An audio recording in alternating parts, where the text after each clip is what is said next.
நம்ம சேனல்லேருந்து தொடர்ந்தாப்பில் நீங்கள் வீடியோக்களை பார்க்க நினச்சினா இதுவரை நம்ம சேனலை சப்ஸ்கிரைப் பண்ணாங்க. சப்ஸ்கிரைப் பண்ணிங்க. கீழே பெல் சிம்பிள் இருக்கும், அதையும் கிளிக் பண்ணிங்க. வாங்க வீடியோக்குள்ளே போகலாம். என் பேர் அனிதா. சொந்த ஊர் காரைக்குடி. ஊரை பற்றி சொல்ல வேண்டியதில்லை.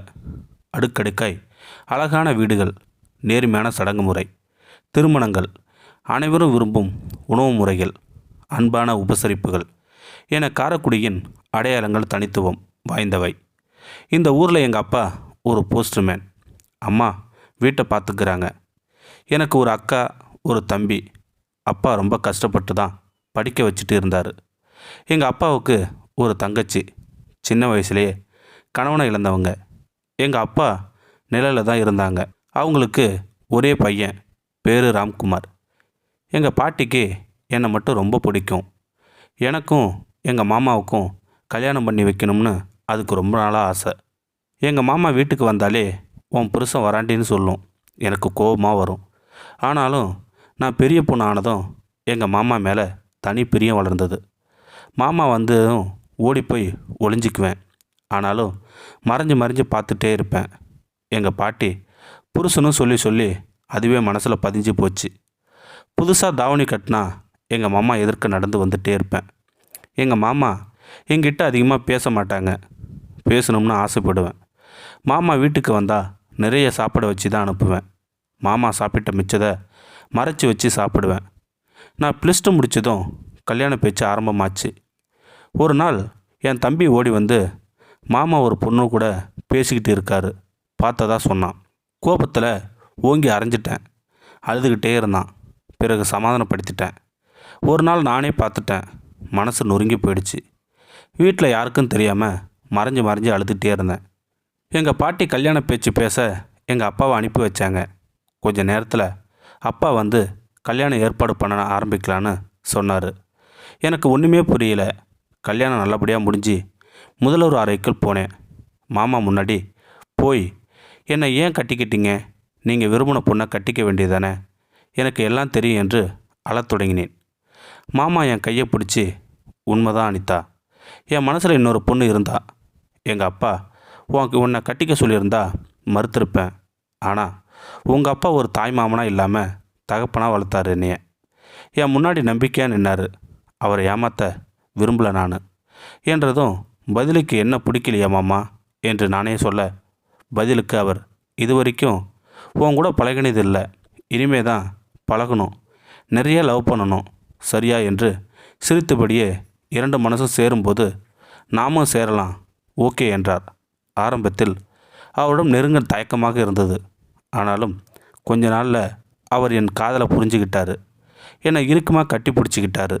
அவரது கண்ணீர் துளிகள் என் முதுகில் படர்வதை உணர்ந்தே நான். வாழ்க்கை அருமையாக இருந்துச்சு.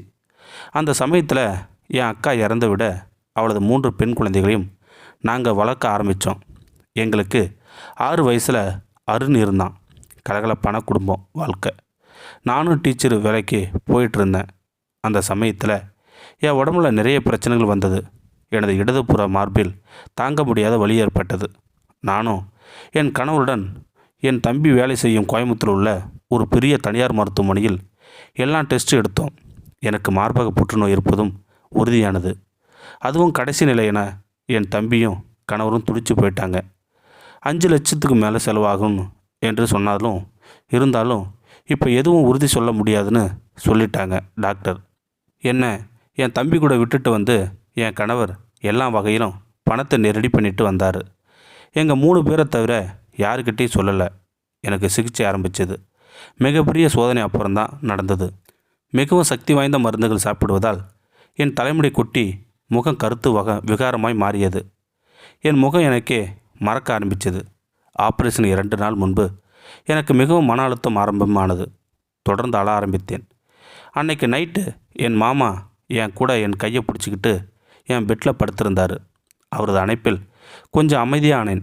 அப்போது என் மாமாவிடம், மாமா, நான் உங்களுக்கு வேணாம் மாமா, இனி என்னால் உங்களுக்கு எந்த சந்தோஷத்தையும் தர முடியாது, என்னை ஏதாவது அனாதை இல்லத்தில் கொண்டு போய் விட்டுருங்க என்று முடிப்பதற்குள் கதறி அழ ஆரம்பித்தேன் நான்.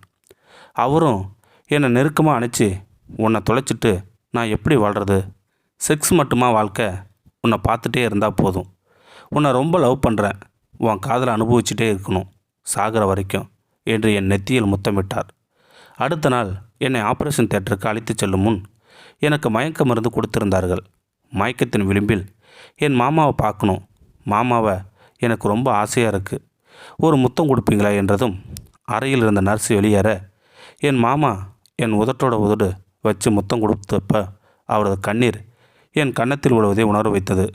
இந்த முத்தத்தில் அவரது காதலை முழுமையாக உள்வாங்கினேன் நான். அறுவை சிகிச்சை மூலம் இடது மார்பு அகற்றப்பட்டது. 6 மாத காலத்திற்கு பிறகு என் பழைய நிலைக்கு திரும்பினேன் நான். என்னை மரணத்திலிருந்து மீட்டு வந்தது என் மாமாதான். நல்ல கணவன் மனைவியா அன்பு மட்டும் போதும்.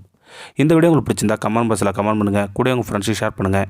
இதுவரை நம்ம சேனலை சப்ஸ்கிரைப் பண்ணுங்க, சப்ஸ்கிரைப் பண்ணிங்க, கீழே பெல் சிம்பல் இருக்கும், அதையே கிளிக் பண்ணிங்க. தேங்க்யூ ஃபார் வாட்சிங்.